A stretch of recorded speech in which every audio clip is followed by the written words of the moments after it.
Good morning, listeners. We have some important information today to bring to your attention the type of attack we are under at this very moment. The following news are coming directly from news sources, and it's been going on for decades. In the long history of war, it may have been one of the craziest, downright laughable ideas, a so-called gay bomb. The idea was that if soldiers suddenly all became irresistible to one another, that unit morale and cohesion would break down and the enemy would be unable to resist. The idea of a non-lethal chemical bomb containing aphrodisiacs was among nearly 200 proposals the Pentagon received in 1994, this one from an Air Force lab in Ohio. It pitched what it called a distasteful but completely non-lethal example, especially if the chemical also caused homosexual behavior. The Defense Department says it had all the ideas reviewed, and that the gay bomb proposal was among those not making the cut. The Pentagon released a statement saying it never investigated the concept. It was just one individual putting together a concept paper with a variety of examples that were rejected. But members of the California watchdog group Sunshine Project don't buy that. When the Pentagon says that they rejected this proposal, it's simply not true. Like, when has that ever worked? Sagar Meghani, The Associated Press, Washington. In 1945, the United States dropped its first nuclear bomb onto the residents of Hiroshima, Japan. This bomb would go on to prove that the U.S. would stop at no end to protect its own people. But what if they could implant the idea of self-destruction into their enemies?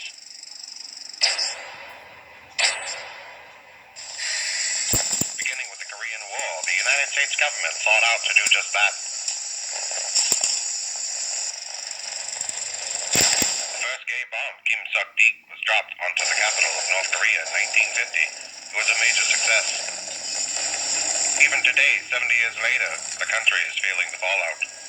But with massive successes comes major fallbacks. Just 5 years later, in 1955, we would be introduced to the world's first two gay frogs, Kermit and Michigan J. Frog.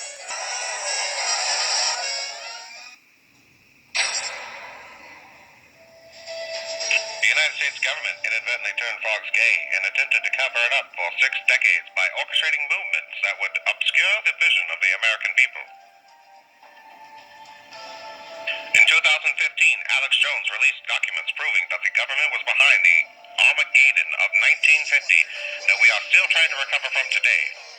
You need to wake up, people. Shocked by it, so up here bashing it because I don't like gay people. I don't like them putting chemicals in the water that turn the friggin' frogs gay. Dozens of unexplained illnesses, including head injuries, forced the U.S. to bring home diplomatic staff from China and the U.S. Embassy in Cuba. Speculation at the time was that it was some sort of sonic attack, but now the scientist who led the investigation tells the New York Times the main culprit is likely some kind of microwave weapon.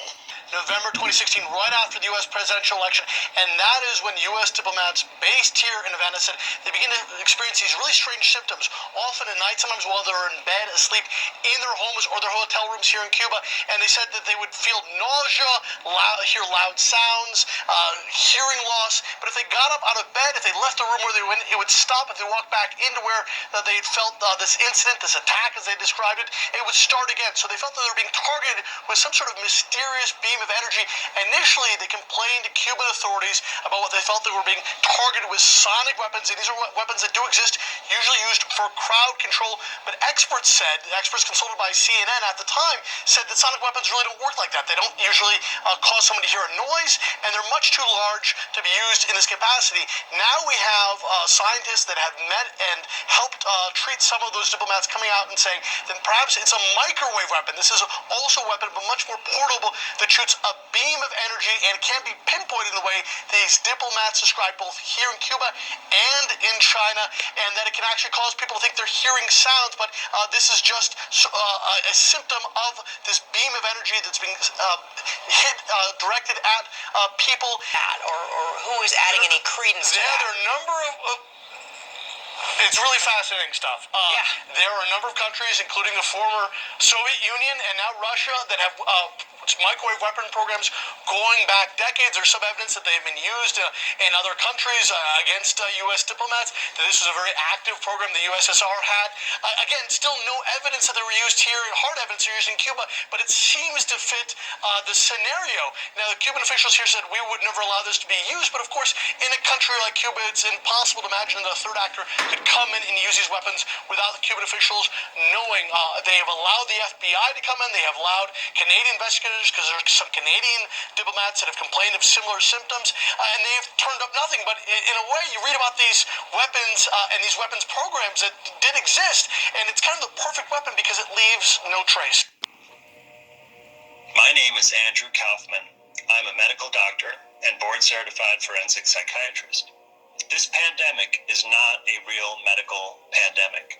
The COVID-19 vaccine is not proven safe or effective because there has not been enough time. In addition, there is not a clear definition of any new disease for which it can be tested against. There has not been a virus that has been purified or shown to be the cause of an illness. Thus, there is no target for a vaccine. However, the bottom line is that since no additional deaths have occurred in relation to a new disease, there is simply no need for a new vaccine. Hi, my name is Hilde Smet. I'm a Belgian medical doctor, and I'd like to say that the new COVID-19 vaccine is not safe and that there is no global medical pandemic.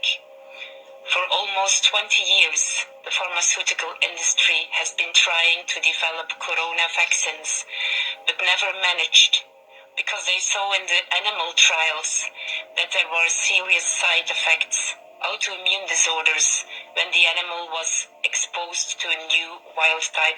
These autoimmune disorders are comparable with the complications we have seen in some COVID-19 patients. Now, due to the excuse of a global pandemic, the pharma industry has the permission to skip the animal trials. This means that we humans will be the guinea pigs, and we might get severe side effects when we are exposed to new viruses. My name is Nils Foss. I'm a medical doctor in Bergen, Norway. The COVID-19 vaccine has not been proven safe and effective. I'm gonna tell you what's making people sick around here while y'all running your mouth talking about some coronavirus. You see that tower right there? You see that right there? That's what's making people sick. That's right there. It's kicking out radiation like a microwave, which weakens your immune system, which zaps the oxygen out your blood, which gives you the appearance that you have the flu-like symptoms. This crap right here, they're trying to take us out of here while y'all running your damn mouth. That right there. That's what's making people sick, and that's what they plan on using to take us out of here. And these devices right here weren't even around here about a month ago. They weren't even around here a month ago. I'm gonna show y'all something. These weren't even around here. They're trying to take people out of the black neighborhood. Look at this right here. This wasn't even right here as of 2 weeks ago. Look at that right there. Look at that right there. See it? While y'all running your damn mouths, you need to be fucking praying without seats. This is what they're doing. That wasn't even right there last week. They're all over here. My chest is hurting. I feel a heat sensation in my body. This is what's doing it. This is why black folks is getting cancer and getting sick. This is what they're doing. Look at that. That wasn't even right there last week, about a week or two ago. While they got y'all at home at night, look at that right there. They're everywhere. They're trying to take us out. And y'all running your damn mouths, hating on each other, not fucking listening to me. Think you know everything, and I'm trying to warn y'all to make preparations. Shut up and listen. I'm irate because I see a lot of death happening, and y'all running your fucking mouth. They got these things up everywhere. Look at that right there. Look at that right there. You see that right there? What the hell is that supposed to be? See, my eyes are open. I don't have my damn head in the fucking quicksand. And you want to come in and run your mouth when I'm trying to wake people up and warn y'all asses. They trying to take us out. Look at this right here. Look at that right there. They are everywhere. That's why they want us at home at night. Pass this video and share it. They're trying to take us out of here. There you have it. Share, like, and subscribe. Assalamu alaikum.